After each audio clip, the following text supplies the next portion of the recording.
për ta shpjeguar më qartë. U them qytetarëve ta dinë se nga fillimi i muajit mars deri sot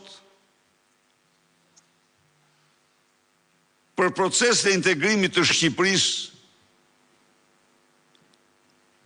janë organizuar në Bruksel një seri takimesh dhe mbledhjesh. Një seri takimesh dhe mbledhjesh. Të gjitha të mbajtura fshehuras nga qeveria ndonë se përfaqësuesi i saj ka qenë aty.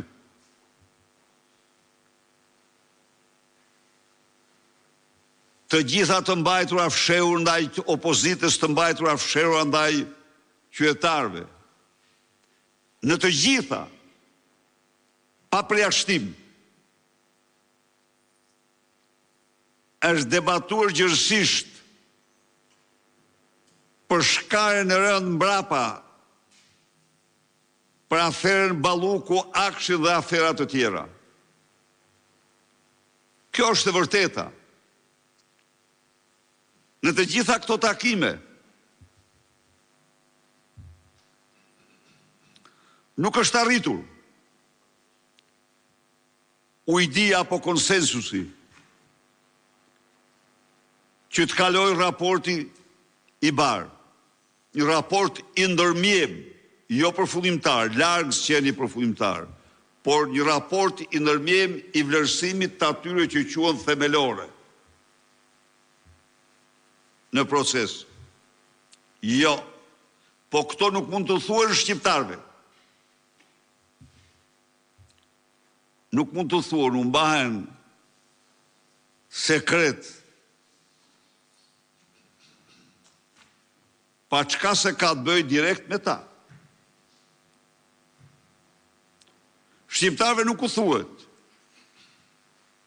se në 16 gjertani të ati institucioni që vlerëson pikërisht e raport kërkesat ndaj Shqipërisë kanë ardhur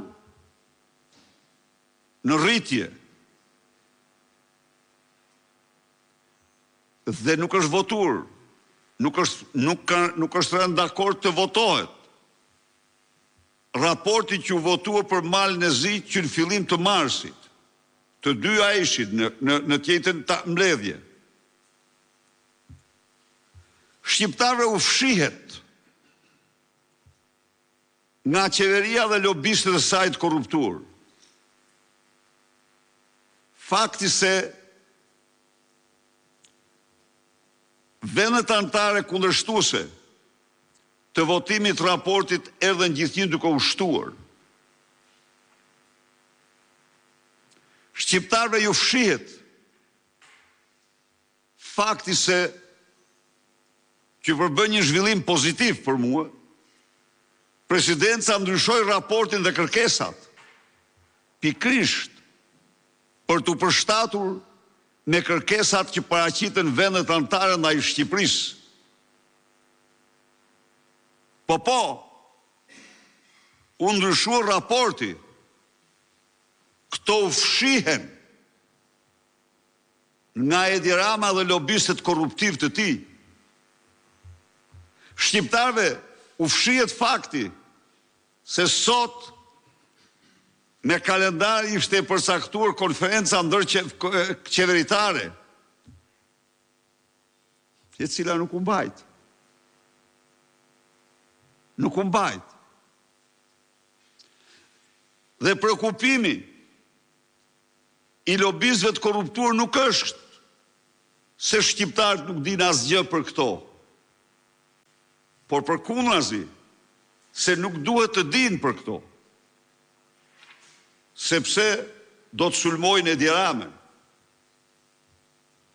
Unë u bëj thirrje vendeve anëtare të Bashkimit Evropian.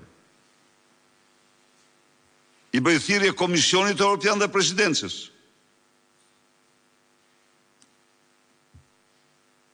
Të marrin çdo mas që procesi i integrimit jetë një proces transparent për shqiptarët. Shqiptarët meritojnë transparencë dhe vetëm transparencë.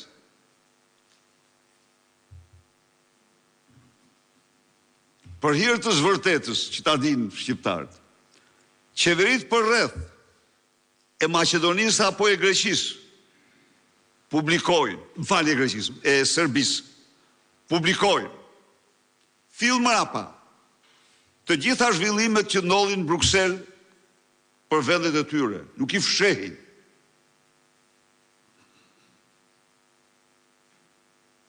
Por dhe lobistët e korruptuar nuk kanë prekupimin e madh se mos po keq përdoren, nuk është problem se shkelmohen normat e gjitha, po se mos po keq përdoren kundër krye korruptorit e Dirama, kreut organizacë kriminale.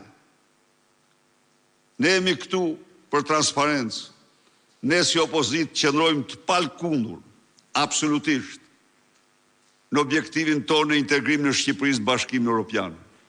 Por ne theksojmë dhe njëherë, edhe do insistojmë, dhe zërin tonë do të angrem në të gjitha instancat, qoftë në vendet anëtare, qoftë në prezidencë dhe komision dhe kudo, dhe në parlament, ky do të jetë një proces transparent, i bazuar në merit dhe jo lobim korruptiv.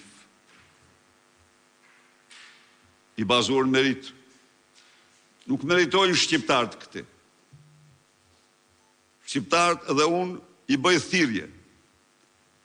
thirrje Komisionit Evropian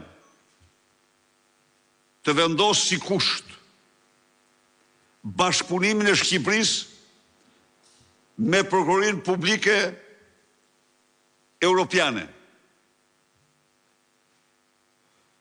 Si një kusht i domosdoshëm për transparencën e përdorimit të parave të Bashkimit Evropian në Shqipëri. Unë e di se ajo prokurori funksionon për vendet anëtare, por mendoj se në rastet të tilla ku prokuroria e vendit bllokohet, është e domosdoshme që të paktën për fondet e Bashkimit Evropian, Shqipëria të jetë e detyruar të ketë për t'i dhënë akses të plot prokurorisë publike europiane. Heton njëri në Shqipëri skandalin Mogherini? Jo. 4 herë më i madh se i Bryshës. Mikesha e Edi Rams, lobistja e Edi Rams. Dhe gjërat të tjera plot. Ndaj dhe unala në këtë, sepse asnjëkush nuk ka të drejtë të fshesh shqiptarëve një proces që do të jetë